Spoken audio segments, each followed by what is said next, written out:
ഗജരാജൻ ഗുരുവായൂർ കേശവന്റെ പ്രതിമയ്ക്ക് മുന്നിൽ തുമ്പിക്കൈ ഉയർത്തി ആനത്തറവാട്ടിലെ ഇളമുറക്കാരൻ കൊമ്പൻ ഇന്ദ്രസന്റെ സ്മരണാഞ്ജലി. ആന എഴുന്നള്ളിപ്പുമായി ബന്ധപ്പെട്ട ഹൈക്കോടതി വിധി പാലിച്ചാണ് ഗജരാജൻ ഗുരുവായൂർ കേശവൻ സ്മൃതിദിനം ആചരിച്ചത്.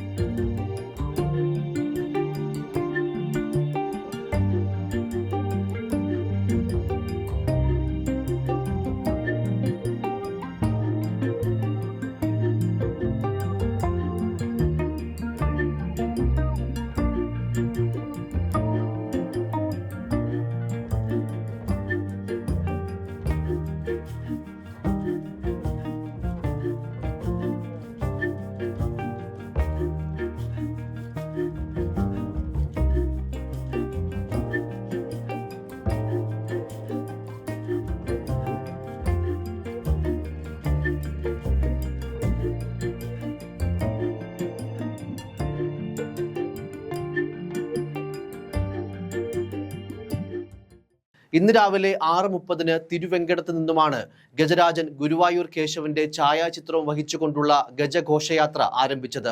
ഹൈക്കോടതി ഉത്തരവ് പ്രകാരമുള്ള നിശ്ചിത അകലം പാലിച്ച ദേവസ്വത്തിലെ 5 ആനകൾ ഘോഷയാത്രയിൽ പങ്കെടുത്തു. തുടർന്നാണ് ശ്രീവത്സം അതിഥി മന്ദിര വളപ്പിലെത്തി കേശവന്റെ പ്രതിമയ്ക്ക് മുന്നിൽ ഇന്ദ്രസൻ സ്മരണാഞ്ജലി അർപ്പിച്ചത്. ദേവസ്വം കൊമ്പൻ ഇന്ദ്രസനാണ് ഗജരാജൻ ഗുരുവായൂർ കേശവന്റെ ഛായാചിത്രം ശിരസിലേറ്റിയത്. കൊമ്പൻ ബൽറാം ഗുരുവായൂരപ്പന്റെ ചിത്രവും കൊമ്പൻ വിഷ്ണു ഭഗവതിയുടെ ചിത്രവും ശിരസിലേറ്റി. ശ്രീവത്സത്തിന് മുന്നിൽ ദേവസ്വം ആനകളായ അക്ഷയ കൃഷ്ണൻ, ഗോപി കണ്ണൻ, വിനായകൻ, പീതാംബരൻ, ദേവി എന്നിവർ നേരത്തെ എത്തി കേശവന് ശ്രദ്ധാഞ്ജലി അർപ്പിച്ചു. 4.5 പതിറ്റാണ്ട് മുൻപ് ഏകാദശി നാളിൽ വിടവാങ്ങിയ കേശവന് വേണ്ടിയാണ് ഗുരുവായൂരിൽ അനുസ്മരണം നടന്നത്. ദശമി ദിനത്തിലാണ് അനുസ്മരണം നടക്കുന്നത്. 1976 ഡിസംബർ 2 ഏകാദശി നാളിലായിരുന്നു കേശവൻ വിടവാങ്ങിയത്. ഇന്നും ഏകാദശിയോടനുബന്ധിച്ച് ഗുരുവായൂർ കേശവന് അനുസ്മരണം മുടക്കമില്ലാതെ നടത്തിവരുന്നു.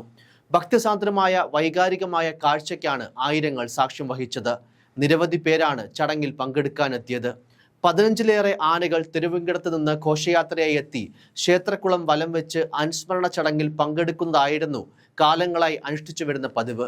എന്നാൽ കോടതി വിധിയുടെ പശ്ചാത്തലത്തിൽ ഇത്തവണ ചടങ്ങുകളെല്ലാം പരിമിതപ്പെടുത്തി. ശ്രീവത്സം അങ്കണത്തിലെ ഗജരാജ പ്രതിമയിൽ ചടങ്ങ് നടക്കുന്ന സമയത്ത് അഭിമുഖമായി റോഡിൽ 5 ആനകളെ കൂടി നിർത്തി. ദേവസ്വം ഭാരവാഹികൾ ഗുരുവായൂർ കേശവന്റെ പ്രതിമയ്ക്ക് മുന്നിൽ പുഷ്പചക്രം അർപ്പിച്ചു. News desk, focus news TV.